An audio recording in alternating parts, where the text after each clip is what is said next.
I woke to the low rumble of diesel engines at 5:30 on a Tuesday morning, and my first groggy thought was that someone had taken a wrong turn down my gravel drive.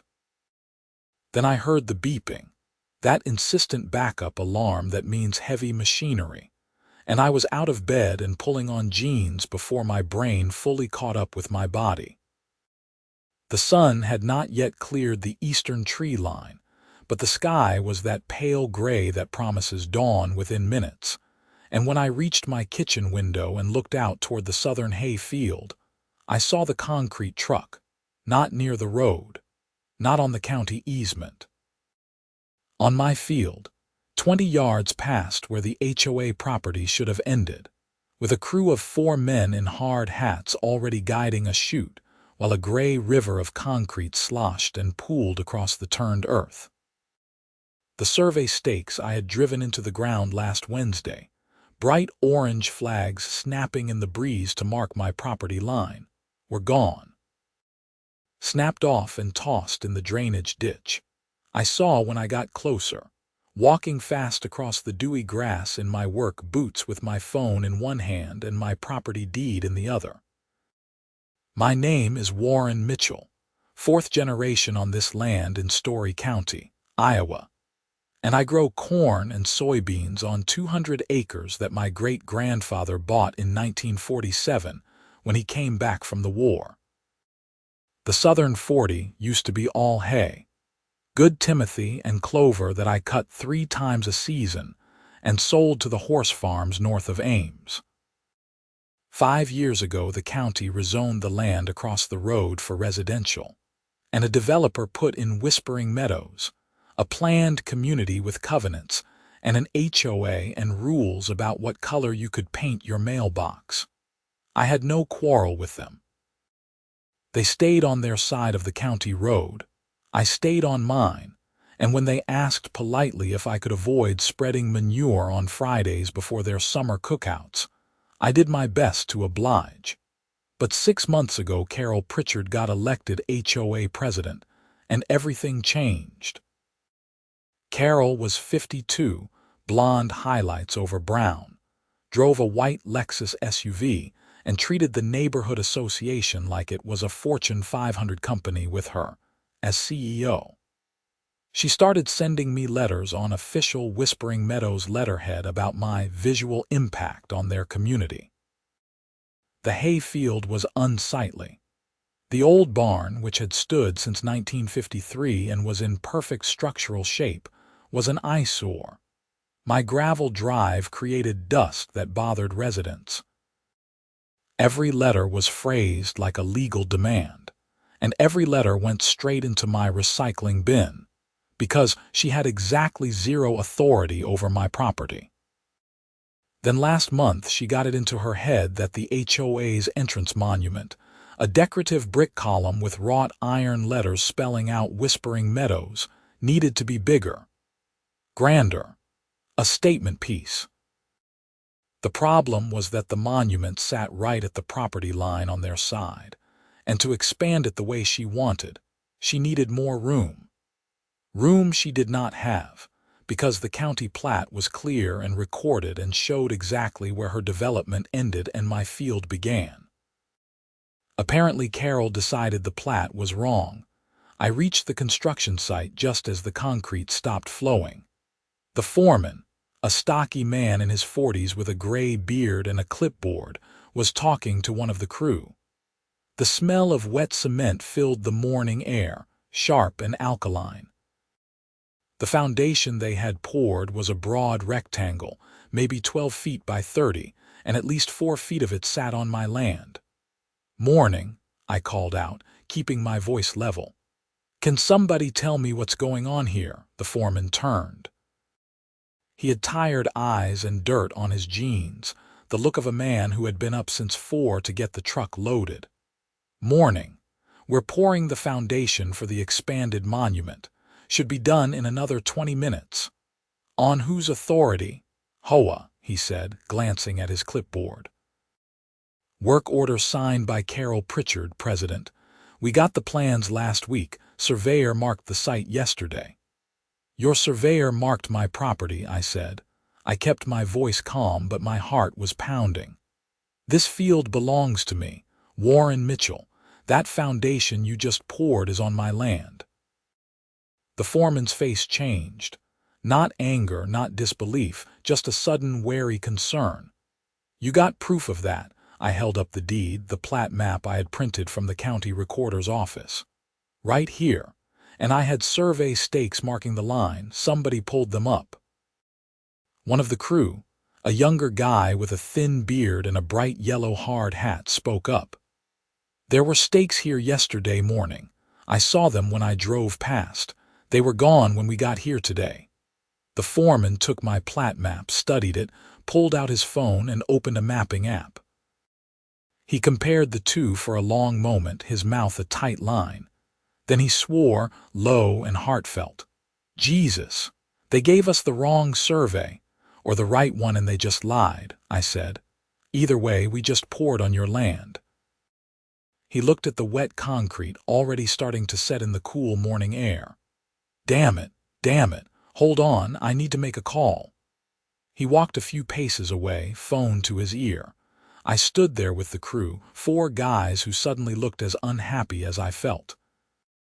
The young one with the yellow hard hat shook his head. "Man, I knew something was off. They kept pushing us to get here early, get it done fast. Kept saying it had to be today." "Who's they?" I asked. "That lady from the HOA, Carol. She was here yesterday when the surveyor worked, standing over him the whole time. Then she called our boss at like 8 at night, said it was critical we pour first thing this morning." I pulled out my own phone. The sun was climbing now, gold light spilling over the field, and I took pictures of everything. The foundation, the broken stakes in the ditch, the concrete truck with its company name visible, the plans clipped to the foreman's board. Then I opened my contacts and scrolled to 2 names. The first was Jim Haverson, the county surveyor who had helped me with a drainage easement 2 years ago. The second was Sheriff Tom Bradshaw, who I knew from the volunteer fire department. I called Jim first. He answered on the 3rd ring, groggy. "Warren, it's not even 6. "I know, and I'm sorry, but I need you out here as fast as you can get dressed. Somebody just poured a concrete foundation on my land, and I need it documented before they try to tell me I'm crazy." That woke him up. "Are you serious?" "Dead serious. Whispering Meadows HOA. "Can you bring the recorded plat and your equipment? Give me 30 minutes. I hung up and called the sheriff. Tom answered on the 1st ring, already awake. "Mitchell, you okay?" "Not really. I need you to come out to my place. There's been criminal destruction of property and trespassing. Concrete foundation poured on my land without permission." Tom's voice shifted into official mode. "You sure about your property line?" "Positive. I'm standing here looking at it, and they tore out my survey markers. Jim Haverson is on his way to confirm." "Don't touch anything." "I'll be there in 15. The foreman came back as I pocketed my phone. His face was pale. "My boss is losing his mind. He wants to know if you're going to sue." "That depends," I said carefully. "Did your company know this was disputed land?" "No. We were hired by the HOA, they provided the survey and the work order, and they paid a deposit. If they lied to us, we're the ones holding the bag. We could be liable for trespassing, for the concrete, for removal costs." He rubbed his forehead. "This is a nightmare." "Then you and I might be on the same side," I said. "The sheriff is on his way, so is a county surveyor. When they get here, I'm going to document everything and file a complaint. If you want to protect your company, you'll cooperate." He looked at me for a long moment, then nodded slowly. Yeah, okay. We're not trying to screw anybody over. If the HOA pulled something, that's on them." 15 minutes later, Tom Bradshaw's cruiser rolled up my drive, lights off but moving fast. Tom was 58, gray hair cropped short, with the kind of weathered face that came from 30 years of Iowa winters. He stepped out in full uniform, radio on his shoulder, and walked over with the deliberate pace of a man who had seen every kind of trouble and was not easily rattled. "Warren," he said, shaking my hand. Then he looked at the foundation, the crew standing awkwardly by the truck, the foreman with his clipboard. "Well, that's definitely concrete." "On my field," I said. I handed him the plat map, showed him the broken stakes. "Those markers were set last week. Someone pulled them yesterday or this morning." Tom walked the perimeter, taking his own photos with a department camera. He asked the foreman for identification, for the work order, for the name of the surveyor who had marked the site. The foreman cooperated fully, and I could see the relief on his face that Tom was treating him as a witness rather than a suspect. The crew gave statements, and the young guy with the yellow hard hat confirmed again that the stakes had been present, and then disappeared. Jim Haverson arrived 20 minutes after Tom, driving his county truck with the surveying equipment in the bed. Jim was 60, lean and bald, with wire-rimmed glasses and a reputation for being meticulous. He shook my hand, nodded to Tom, and got to work without small talk. He set up his total station, pulled out the recorded plat, and started taking measurements. Carol Pritchard showed up 10 minutes after that. She came in her white Lexus, pulling off the county road and onto the gravel drive like she owned it, parking next to Tom's cruiser. She was dressed for a meeting, gray blazer and black slacks, heels that were completely impractical for a construction site. She got out and marched toward us with the air of someone used to being obeyed, her expression a mix of annoyance and confidence. "What is going on here?" she demanded. "Why is the sheriff here? Why has the work stopped?" Tom turned to face her, his expression neutral. "Madam, are you Carol Pritchard? I'm the HOA president, yes. I authorized this work. Why has it been interrupted?" "Because you poured a foundation on my land," I said, stepping forward. "Without permission, without legal right." Carol barely glanced at me. "That's absurd. The survey was clear. This is HOA property and we have every right to improve our entrance." "Show me your survey," Tom said. Carol hesitated, just a flicker, then pulled out her phone. She scrolled, tapped, and held it up. "Here. Our surveyor marked the boundaries yesterday. Everything is within our property." Jim Haverson looked up from his equipment. "Madam, I'm the county surveyor. I have the recorded plat right here and I've just confirmed the measurements. That foundation is 4 feet onto Mr. Mitchell's land. Whoever told you otherwise was either incompetent or lying." Carol's face flushed. "That's impossible. We hired a licensed surveyor." "What's his name?" Tom asked. Another hesitation. "I'd have to check our records." "You don't remember the name of the surveyor you hired yesterday?" Tom's voice was mild, but there was steel underneath. "We've been very busy. I'll get you the information." Jim walked over, carrying his tablet with the plat displayed. He showed it to Tom, then to Carol, pointing out the recorded property line. "See this line? That's the legal boundary. It's been recorded since the development was platted in 2019. There's no ambiguity. The foundation you poured crosses it by approximately 4 feet at the widest point." Carol stared at the screen, her jaw tight. "There must be a mistake. Our surveyor assured us." "Did you have a surveyor?" I asked quietly. "Or did you just pull up the survey stakes and tell the crew where to pour?" Her eyes snapped to me, furious. "How dare you accuse me of—" "Madam," Tom interrupted. "Did you remove survey markers from this site?" "I didn't personally remove anything." "Did you direct someone else to remove them?" Carol crossed her arms. "Those stakes were incorrectly placed. They were misleading and confusing, and yes, I had them taken down to prevent errors."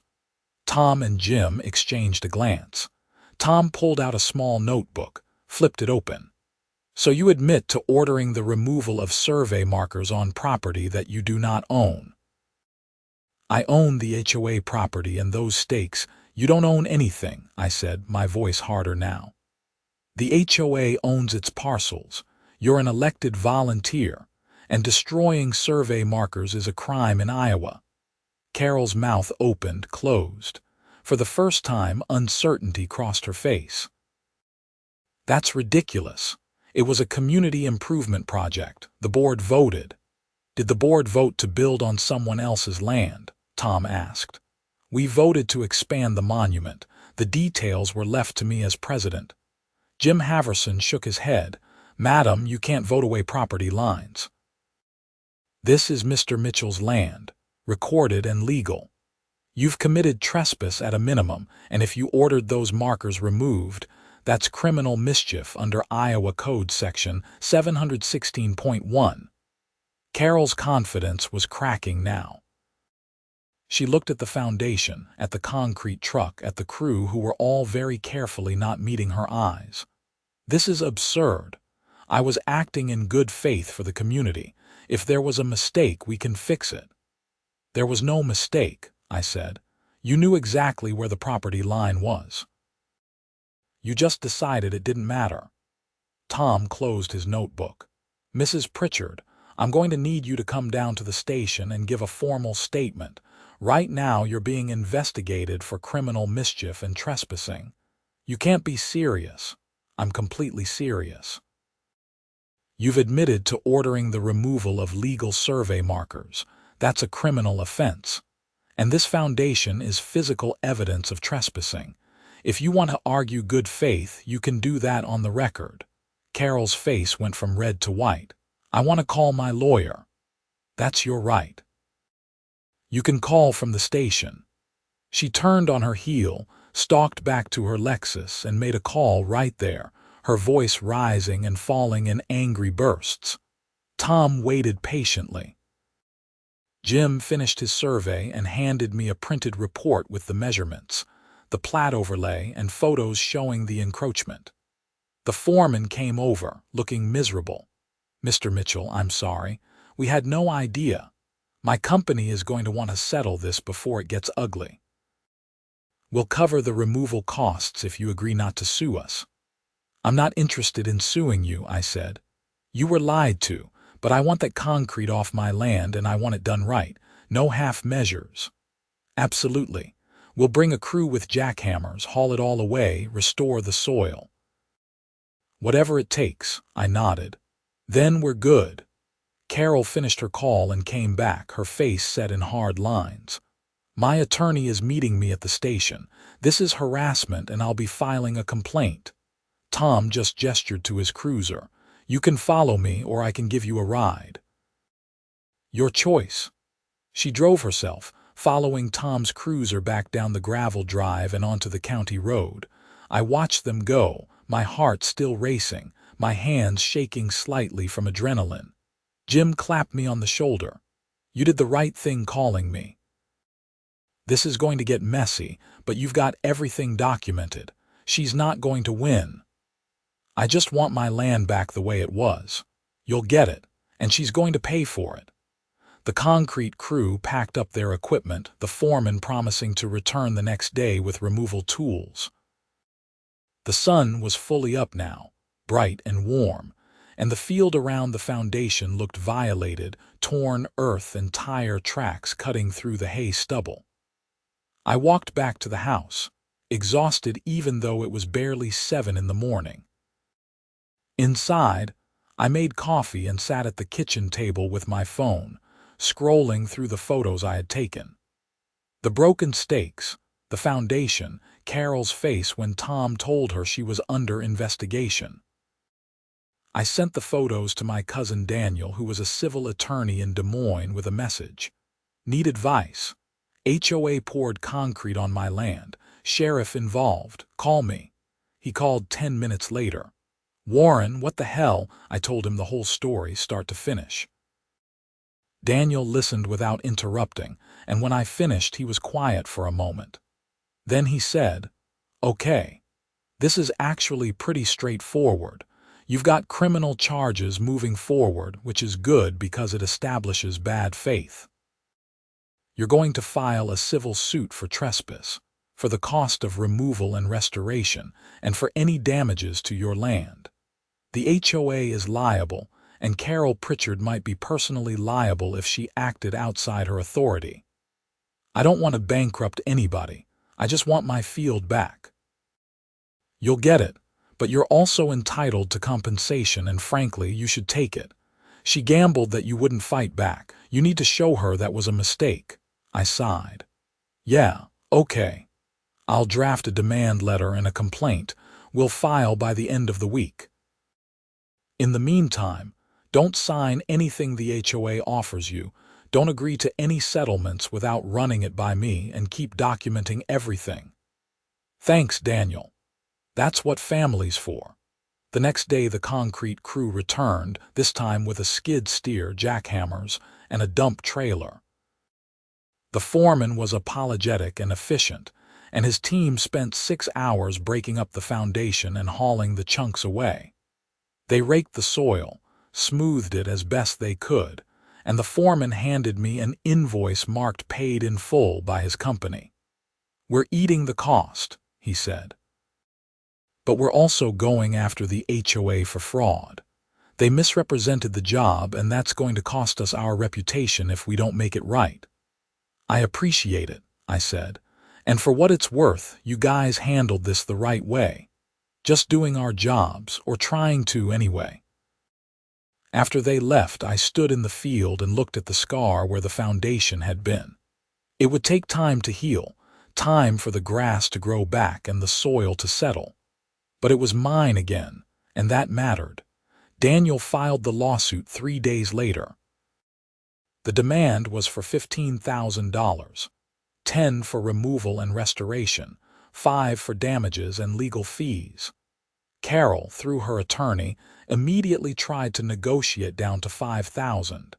Daniel refused. The HOA held an emergency board meeting, and from what I heard through the neighborhood grapevine, it was a bloodbath. 2 board members resigned on the spot. Another called for Carol's removal. Carol dug in, insisting she had done nothing wrong, that I was the aggressor, that the whole thing was a misunderstanding blown out of proportion. The criminal case moved faster. Tom filed charges for criminal mischief and trespassing, both misdemeanors. Carol pled not guilty and demanded a trial. The county attorney, a sharp woman named Lisa Park, was not interested in playing games. She had Jim Haverson's survey, the photos, the statements from the concrete crew, and Carol's own admission that she had ordered the stakes removed. It was as close to an open and shut case as you could get. The trial was set for late August, 3 months after the foundation pour. In the meantime, Carol's lawyer filed a motion to dismiss the civil suit, arguing that Carol had acted in her capacity as HOA president and therefore had immunity. Daniel filed a response arguing that immunity did not cover criminal acts or willful trespassing, and the judge agreed. The case moved forward. I spent that summer working my fields, watching the corn grow tall and green, keeping an eye on the southern 40 where the grass was slowly coming back. People in Whispering Meadows started reaching out, neighbors I had never met, apologizing for what had happened and asking if there was anything they could do. A few of them started a recall petition to remove Carol from the board. She fought it, sent angry emails to every homeowner, threatened to sue for defamation. The petition succeeded anyway. By mid-July, Carol was no longer HOA president. The criminal trial was held on a Wednesday in late August in the Story County Courthouse in Nevada, Iowa. I sat in the gallery with Daniel, watching as the county attorney presented her case. Jim Haverson testified about the property line, about the survey markers, about the encroachment. The concrete foreman testified about the work order, about Carol's insistence on speed, about the missing stakes. Tom Bradshaw testified about Carol's admission that she had ordered the markers removed. Carol's defense was that she had relied on professional advice, that she had believed in good faith that the land was HOA property, that removing the stakes was a reasonable response to conflicting information. Lisa Park shredded that argument on cross-examination, pointing out that Carol had never hired a licensed surveyor, that she had never contacted me or the county to verify the boundary, that she had rushed the project through specifically to avoid scrutiny. The jury deliberated for 90 minutes and came back with a guilty verdict on both counts. The judge sentenced Carol to 30 days in jail, suspended pending 2 years of probation, plus a $5,000 fine and restitution to me for the cost of removal. Carol's face was stone as the sentence was read. She left the courtroom without looking at anyone. The civil case settled 2 weeks later. The HOA agreed to pay me $15,000, the full amount of Daniel's demand, plus a formal apology and an agreement to never again encroach on my property. The new board president, a retired school teacher named Margaret Finch, signed the agreement and called me personally to apologize. "This never should have happened," she said. "Carol let the power go to her head and the rest of the board didn't stop her. We're going to do better." "I appreciate that," I said, "and for what it's worth, I have no problem with your community. I just want to be left alone to farm." "You will be. You have my word." The money came through in early September, and I used it to reseed the southern 40, to fix the drainage that had been damaged by the concrete truck, and to put up a split rail fence along the property line. It was more than I needed, but I wanted a clear, visible boundary that no one could pretend to misunderstand. The Story County Fair was the last week of September, and I rented my usual booth to sell sweet corn and tomatoes from my garden. It was a warm, clear Saturday, the fairgrounds crowded with families and kids with cotton candy and the smell of fried food in the air. I was weighing a bag of tomatoes for a customer when I saw the concrete foreman walking past with his wife and 2 young kids. He caught my eye and waved, and I waved back. He walked over smiling. "Mr. Mitchell, good to see you. You too. How's business?" "Better. We've been getting a lot of work from people who heard how we handled that mess. Turns out honesty is good for your reputation. Glad to hear it. And that field of yours looks great. I drove past last week. You'd never know anything happened." That was the goal. He bought a dozen ears of corn and a bag of tomatoes, and we shook hands before he moved on. I watched him go, his kids bouncing around him, and felt something loosen in my chest. It had been a long summer, stressful and exhausting, but it was over now. The field was whole. The HOA was paying. Carol was facing the consequences of her actions. Everything had worked out the way it should have. That night I stood on my porch and looked out over the land, the fields dark under a sky full of stars. The corn was ready for harvest, the soybeans were turning gold, and the southern 40 was green again, soft grass rippling in the breeze. Somewhere across the county road the lights of Whispering Meadows glowed, families settling in for the evening, and I felt no animosity toward them. They were just people trying to live their lives, same as me. But I also knew with a certainty that went bone deep that no one was going to take my land again. Not Carol, not the HOA, not anyone. I had stood my ground and I had won, and that was something worth protecting. The harvest came in strong that year, better than I had hoped. I sold the corn at a good price, contracted the soybeans to a feed mill in Ames, and put the money into the farm account. Winter came early, cold and snowy, and I spent the quiet months repairing equipment and planning for spring. The fence along the southern 40 held up through the storms, the posts solid, the rails straight and true. In February I got a letter from Margaret Finch, the new HOA president. It was handwritten, not typed on official letterhead, and it was brief. She thanked me again for my patience, told me the HOA had implemented new policies requiring board approval for any project near property lines, and invited me to their spring community picnic. I wrote back thanking her for the invitation and declining politely. I had no interest in HOA politics, but I appreciated the gesture. Carol Pritchard moved away in March. I heard it from the cashier at the co-op, who had heard it from someone in Whispering Meadows. Apparently the conviction and the legal bills had been too much, and she and her husband sold their house and relocated to Kansas City. I felt no satisfaction in her departure, just a weary relief that the whole mess was finally, truly over. Spring came wet and late, and I worked the fields in stolen hours between rainstorms, planting corn and beans and hoping for a dry May. The Southern 40, the field that had started it all, got planted last. I drove the tractor in slow, careful rows, watching the seed drop into the dark earth, and thought about my great-grandfather who had bought this land 78 years ago. He had survived a war and a depression and droughts that broke stronger men, and he had held on to this farm because it was his and it mattered. I was doing the same thing in my own way, and I figured that was enough. By the time the corn was knee-high and the days were long and hot, the property line dispute felt like something from another lifetime. The fence stood quiet and unbothered. The HOA stayed on their side. I stayed on mine.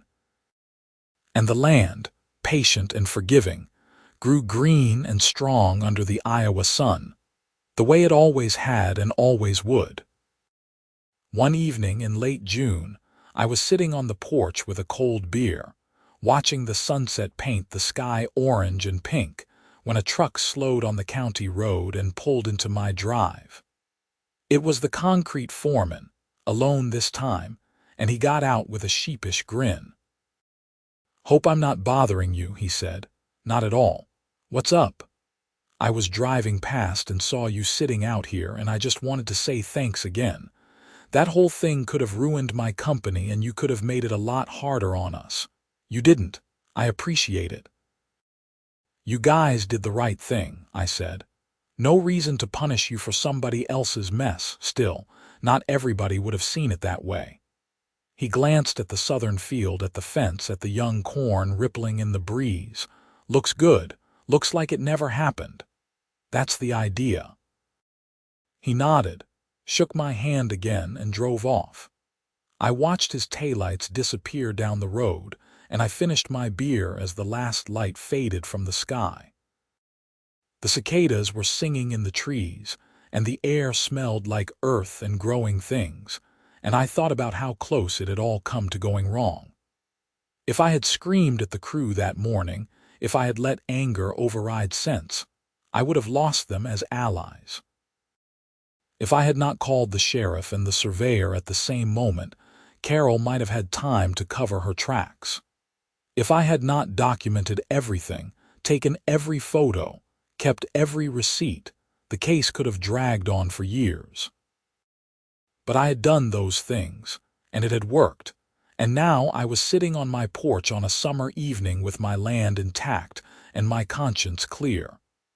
That was worth more than any settlement check, more than any legal victory. It was the simple, solid knowledge that I had protected what was mine, and I had done it the right way.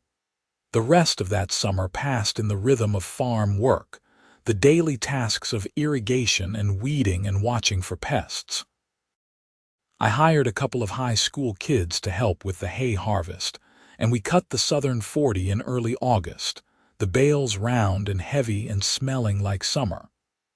The fence made the work a little harder, but it was worth it. Every time I saw those rails standing straight and clean against the green field, I remembered what it had cost to put them there, and I was glad. In September, I went back to the county fair, set up my booth, sold my produce. The foreman came by again, bought more tomatoes, introduced me to his boss, who thanked me personally for not suing them into the ground. A couple of people from Whispering Meadows stopped to chat, to buy corn, to apologize yet again for what had happened. I told them the same thing I had told Margaret Finch. It was over, it was settled, and I had no hard feelings toward the community. And I meant it. Carol had been the problem, not the neighborhood. She had let a little bit of power turn into something ugly, and she had paid for it. The rest of them were just people trying to get by, same as me. There was no point in holding a grudge. October brought the soybean harvest, and I worked long days in the cab of the combine, cutting and threshing while the leaves turned gold and red around me. The yield was good, better than the previous year, and when I tallied up the numbers in my kitchen that night, I saw that the farm had turned a solid profit. Enough to cover the mortgage, enough to buy new equipment, enough to set aside for the lean years that always came eventually. The Southern 40, the field that had been torn up and violated and fought over, produced just as much as the rest. The grass had come back thick and healthy, the soil had healed, and there was no sign left of the concrete that had once marred it. I stood at the fence line in the last light of a cool October evening and felt a deep, quiet satisfaction.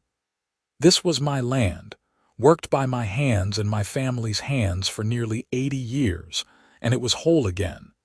In November, I got a call from Daniel. He was handling the final paperwork on the settlement, and he wanted to let me know that the HOA's insurance company had paid out the full amount plus legal fees. Carol's personal attorney had tried to get the HOA to cover her criminal fines as well, but the new board had refused, and the judge had upheld that decision. Carol was on her own for the $5,000, and from what Daniel had heard, she was still fighting it. "Some people never learn," he said. "Not my problem anymore. No, it's not. You're done. The case is closed, the money is paid, and you never have to think about Carol Pritchard again. Best news I've heard all week." Winter came hard that year, snow piling up in heavy drifts and temperatures dropping below zero for weeks at a time. I spent the cold months inside, reading and planning and watching old movies on the television. The farm was quiet, the fields sleeping under a blanket of white, and I had time to think about everything that had happened. It would have been easy to let Carol get away with it, to shrug, to let her have those 4 feet of land, to avoid the conflict and the stress. A lot of people would have done that, would have decided it was not worth the fight. But I had learned from my great-grandfather that land was worth fighting for, that boundaries mattered, that letting someone take what was yours without consequence was the first step toward losing everything. So I had fought and I had won, and the land was still mine. That was the lesson, the one I would carry forward and maybe pass on to someone else someday. Stand your ground, document everything, find your allies. And never let someone's arrogance convince you that you are wrong when you know you are right. Spring came again, as it always did, and I was back in the fields by late March, turning the soil and planting and watching the slow miracle of growth begin again. The fence along the Southern 40 stood firm through the thaw, the rails weathered but solid, and I left it there as a reminder. Not a monument to anger or conflict, but a simple statement of fact. This is where my land begins, and this is where yours ends, and that line matters. The corn came up strong that year, and the soybeans and the hay in the Southern 40. The farm kept turning, season after season, the way it had for nearly 8 decades. And I kept working it, alone but not lonely, satisfied in the knowledge that I had protected what mattered and stood up when it counted. Years from now, if someone asked me about the summer Carol Pritchard poured a foundation on my field, I would tell them the truth. Not a story about anger or revenge, but a story about patience and preparation, and finding the right moment to act. I would tell them about calling the foreman and the sheriff to the site at the same time, about watching the crew realize they had been lied to, about the look on Carol's face when the county surveyor showed her the recorded plat and proved her wrong. And I would tell them that justice, real justice, does not come from shouting or threats. It comes from knowing your rights, from gathering your evidence, from finding the people who will stand with you when the moment comes. It comes from doing the hard, unglamorous work of documentation and preparation, so that when someone tries to take what is yours, you can stop them cold with facts and law and unshakable proof. That is what I did, and that is what worked, and that is what I would do again if I had to. Because this land is mine, bought and paid for and worked by generations of my family, and no HOA president, no matter how confident or entitled, was ever going to take it from me. The fence still stands on the southern 40, straight and strong, a quiet reminder of the summer everything changed. I drive past it every day, working the fields, tending the crops, living the life my great-grandfather started when he came home from the war and decided to put down roots in Iowa soil. And every time I see those rails standing against the sky, I remember what it cost to put them there, and I am glad I paid the price. Because some things are worth fighting for, and this land is one of them.